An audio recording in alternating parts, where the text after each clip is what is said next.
2012, it is said, will be a time of great awakening, while also a time of great deception. No one is predicting 2012 to be an uplifting year, economically or otherwise. All major financial analysts predict stagnation at best, while others like myself warn of likely doom and gloom as the dollar continues to become less negotiable around the world.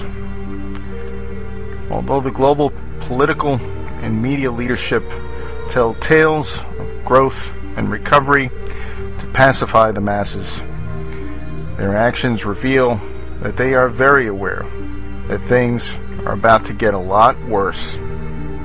How that will manifest is unknown. The U.S. military is being directed to seize important assets by destabilizing sovereign governments through clandestine methods and position themselves to be in full control of important items like oil, regional water supplies, and through that, growable land the world over. It appears they are attempting to kill off large populations through war, radiation, genetically modified disease and food, and to remove these people from natural resource competition. As a great many Americans are willfully kept ignorant and apathetic to what is going on around them, on New Year's Eve, President Barack Obama signed into law the National Defense Authorization Act that puts into place the final piece of the puzzle, along with the Patriot Act. They create a mechanism to legalize illegal, unconstitutional military control of the American people in preparation for challenges and civil unrest that threatens the power structure when the American people finally realize that the wrong government has become their enemy. Russia and China are very well aware of the threat that is America, and there is a very real danger of vast destruction should war break out between these three. With commodities like food and oil still trading in weakening dollars, it puts further pressure on the soaring prices of these essentials. All signs seem to indicate that the cost of living in dollar-based economies will likely rise dramatically in 2012 as well. Since 2012 will likely be another tumultuous year for the global population who are already sliding on the razor's edge of poverty, it's important to prepare accordingly. Here are 10 things to do in 2012 that will help you survive economic fluctuations and even full-blown collapse. Number 1, learn new skills. The best insurance you can take out for an economic downturn is learning new skills. Skills that people will need is the only true form of wealth that no one can take from you. Examples of skills to survive economic collapse can be organic gardening, food storage, food preparation, animal husbandry, construction, sewing, candle and soap making, first aid and natural medicine, hunting and fishing, alternative energy, mechanics, anything else that fills basic human necessity. Many other skills are viable as well should society not deteriorate completely. Such skills as writing, communicating, organizing, computers are beneficial to have regardless of economic conditions. Number 2, improve your health, both mental and physical. Yes, this is everyone's cliche New Year's resolution, but in times of great uncertainty, especially economically, taking care of your health is ultra important. When each week may be a make or break it financially, very few can afford to lose a week or more of productivity because of illness. Additionally, great stress is likely facing everyone in 2012. Being mentally prepared is crucial in dealing with this uncertainty and pressure. Thus, full spectrum health of body, mind, and spirit will be vital to survive and thrive in tumultuous times. Storing a supply of medical needs like antibiotics, bandages, etc. would be highly recommended. Store backup food. The overall global food price index increased by 33% from January 2010 to January 2011. Did your income rise that much in 2011? Did the value of your investments increase by that much in 2011? If not, storing extra food is far more practical than maintaining a savings or investment account. And in terms of withstanding a possible collapse of the dollar or economy in general, you'll be in much better shape than if your resources are in a banking institution. You could raise animals such as chickens, ducks, rabbits, and dairy goats and grow plants in gardens for sustainable sources. But storing food is an absolute necessity. Rice, sugar, flour, noodles, beans, canned meat are basic starting point. Don't forget your cooking utensils. Number 4, create a how-to library. There is no way to learn all the things that may be useful in times of severe economic distress.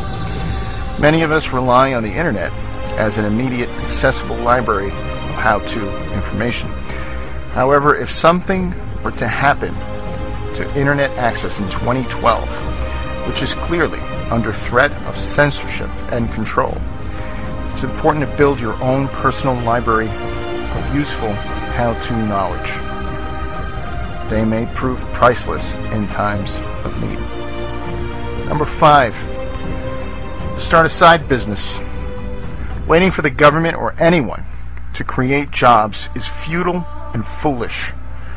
The world has clearly entered an age of prolonged economic downturn where manufacturing jobs are unlikely to return with any significance.